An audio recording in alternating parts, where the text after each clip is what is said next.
71 years ago, on a bright, cloudless morning, death fell from the sky and the world was changed. A flash of light and a wall of fire destroyed a city and demonstrated that mankind possessed the means to destroy itself. Why do we come to this place, to Hiroshima? We come to ponder a terrible force unleashed in a not-so-distant past. We come to mourn the dead, including over 100,000 Japanese men, women, and children. Thousands of Koreans, a dozen Americans held prisoner. Their souls speak to us. They ask us to look inward, to take stock of who we are and what we might become. It is not the fact of war that sets Hiroshima apart. Artifacts tell us that violent conflict appeared with the very first man. Our early ancestors, having learned to make blades from flint and spears from wood, used these tools not just for hunting, but against their own kind. On every continent, the history of civilization is filled with war, whether driven by scarcity of grain or hunger for gold, compelled by nationalist fervor or religious zeal. Empires have risen and fallen. Peoples have been subjugated and liberated. And at each juncture, innocents have suffered a countless toll, their names forgotten by time. The world war that reached its brutal end in Hiroshima and Nagasaki was fought among the wealthiest and most powerful of nations. Their civilizations had given the world great cities and magnificent art. Their thinkers had advanced ideas of justice and harmony and truth. And yet, the war grew out of the same base instinct for domination or conquest that had caused conflicts among the simplest tribes. An old pattern amplified by new capabilities and without new constraints. In the span of a few years, some 60 million people would die. Men, women, children. No different than us. Shot, beaten, marched, bombed, jailed, starved, gassed to death. There are many sites around the world that chronicle this war. Memorials that tell stories of courage and heroism. Graves and empty camps that echo of unspeakable depravity. Yet in the image of a mushroom cloud that rose into these skies, we are most starkly reminded of humanity's core contradiction. How the very spark that marks us as a species, our thoughts, our imagination, our language, our tool making, our ability to set ourselves apart from nature and bend it to our will. Those very things also give us the capacity for unmatched destruction.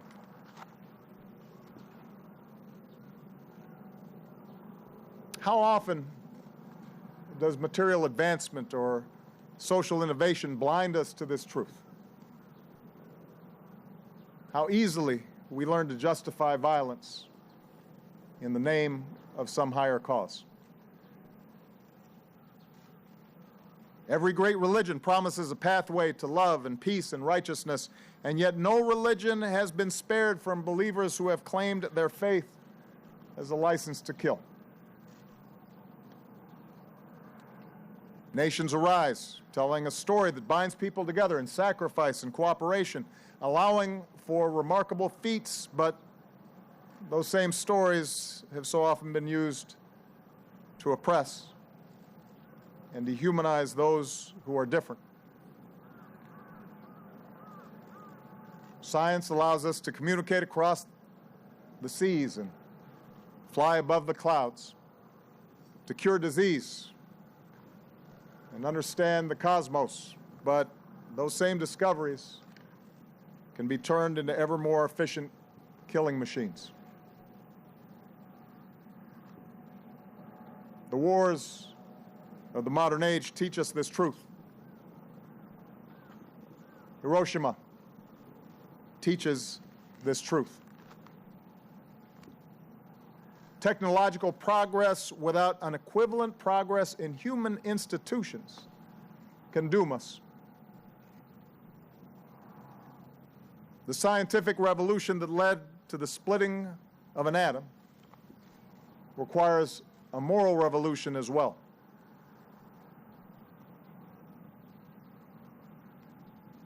That is why we come to this place.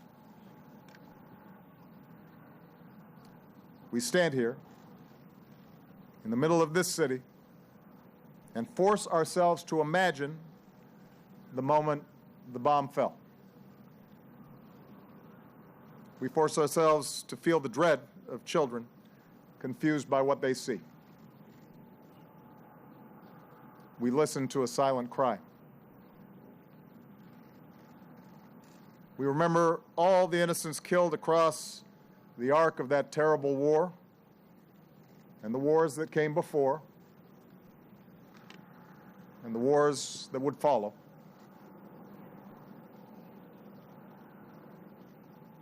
Mere words cannot give voice to such suffering. But we have a shared responsibility to look directly into the eye of history and ask what we must do differently to curb such suffering again.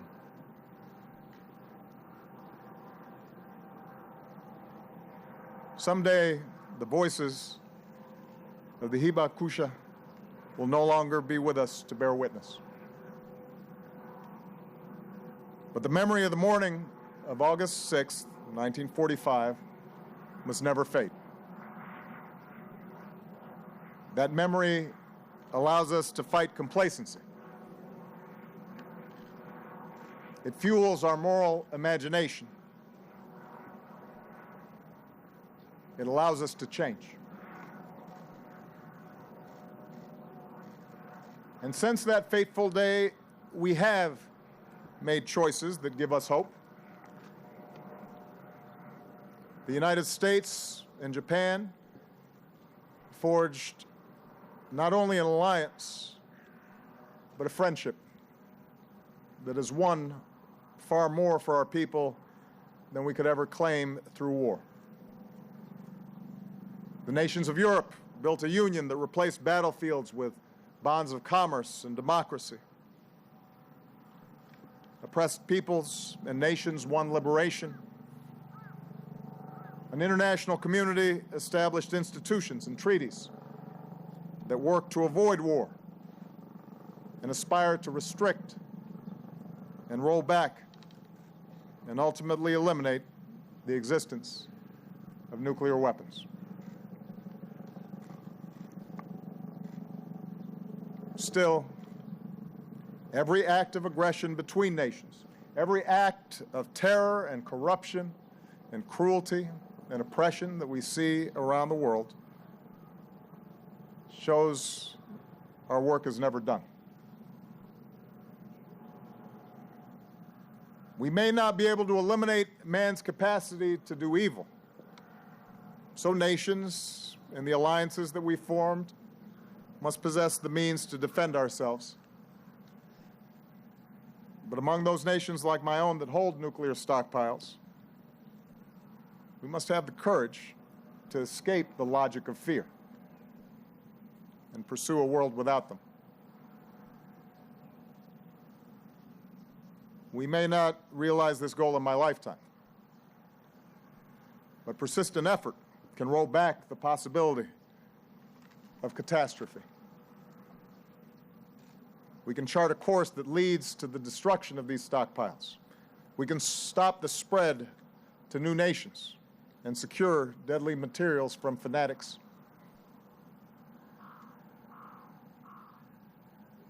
And yet that is not enough. For we see around the world today how even the crudest rifles and barrel bombs can serve up violence on a terrible scale. We must change our mindset about war itself to prevent conflict through diplomacy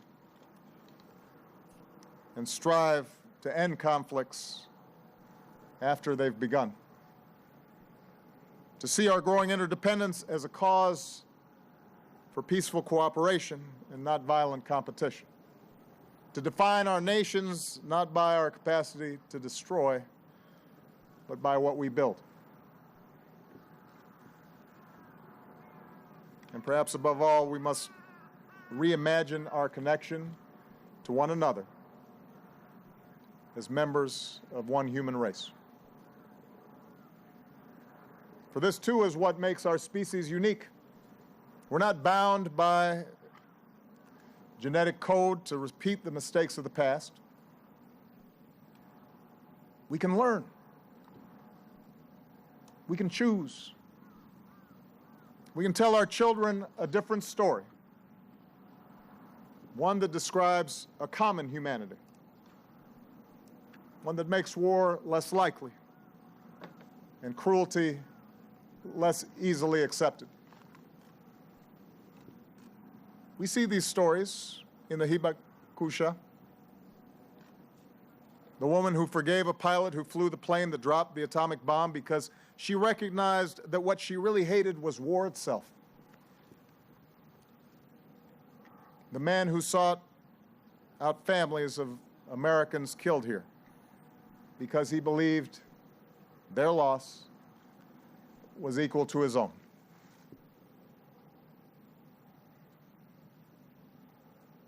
My own nation's story began with simple words.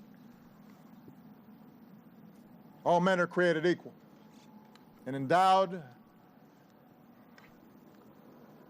by our Creator with certain unalienable rights, including life, liberty, and the pursuit of happiness. Realizing that ideal has never been easy, even within our own borders, even among our own citizens. But staying true to that story is worth the effort. It is an ideal to be strived for, an ideal that extends across continents and across oceans. The irreducible worth of every person,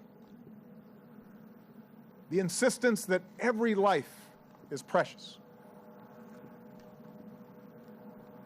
the radical and necessary notion that we are part of a single human family. That is the story that we all must tell. That is why we come to Hiroshima, so that we might think of people we love. The first smile from our children in the morning, the gentle touch from a spouse over the kitchen table, the comforting embrace of a parent. We can think of those things and know that those same precious moments took place here 71 years ago. Those who died, they are like us.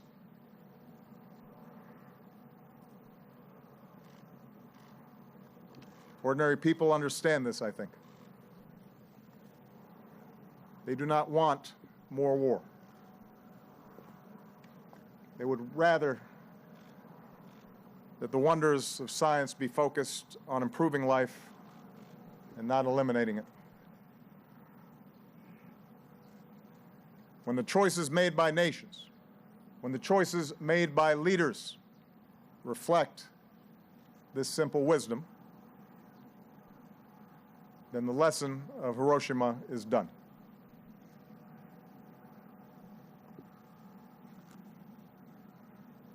The world was forever changed here. But today, the children of this city will go through their day in peace. What a precious thing that is. It is worth protecting and then extending to every child. That is the future we can choose. A future in which Hiroshima and Nagasaki are known not as the dawn of atomic warfare, but as the start of our own moral awakening.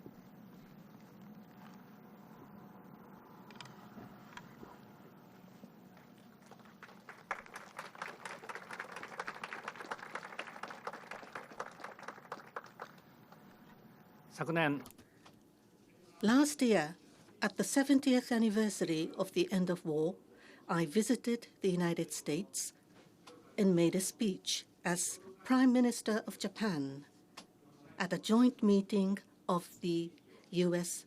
Congress. That war deprived many American youngsters of their dreams and futures. Reflecting upon such harsh history, I offered my eternal condolences to all the American souls that were lost during World War II. I expressed gratitude and respect for all the people in both Japan and the United States who have been committed to reconciliation for the past 70 years.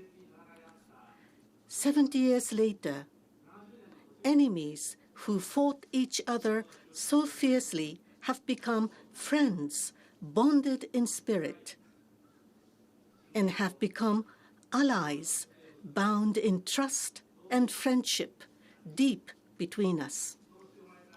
The Japan-US alliance, which came into the world this way, has to be an alliance of hope for the world.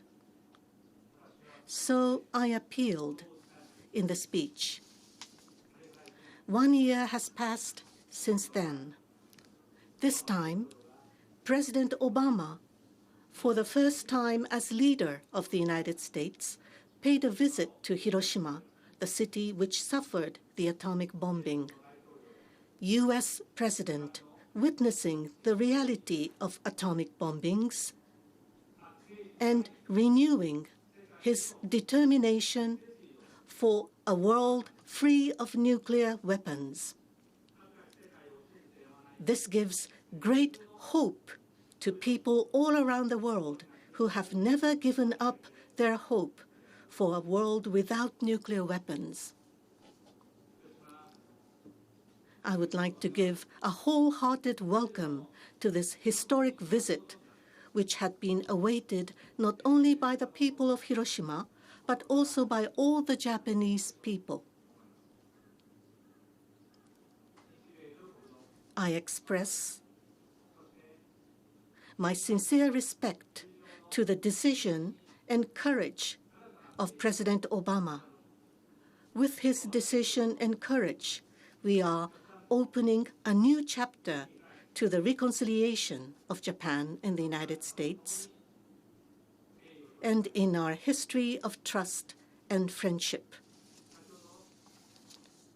A few minutes ago, together, I and President Obama offered our deepest condolences for all those who lost their lives during World War II, and also by the atomic bombings.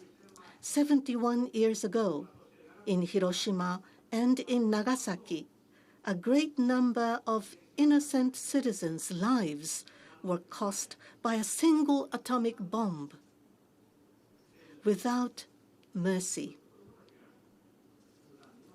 Many children and many citizens perished.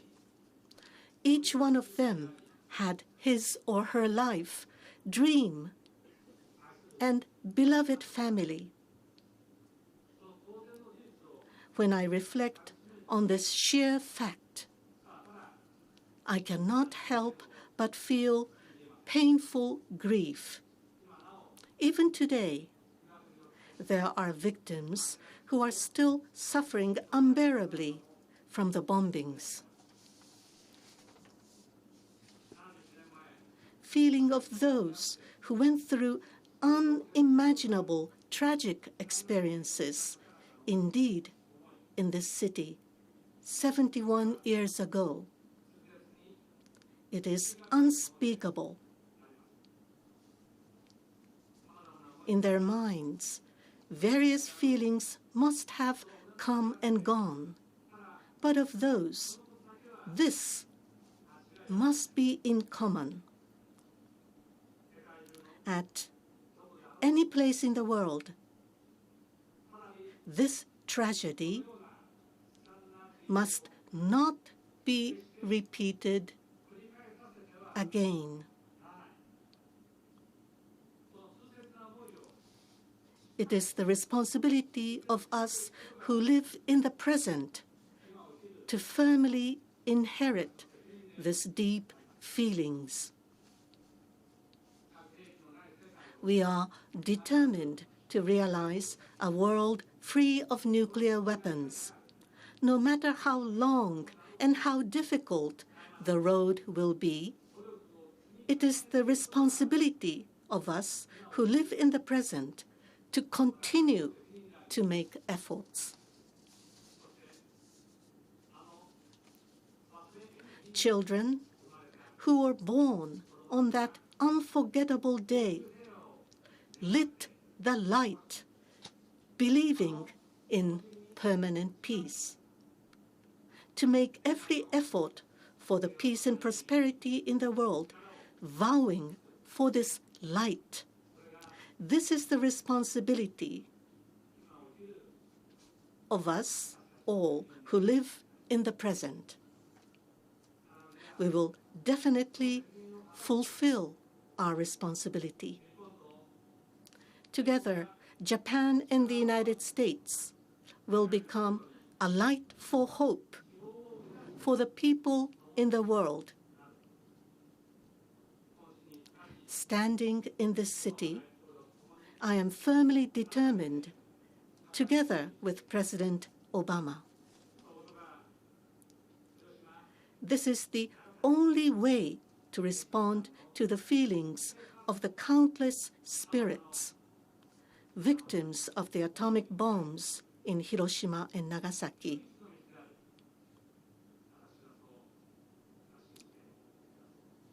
I am convinced of this.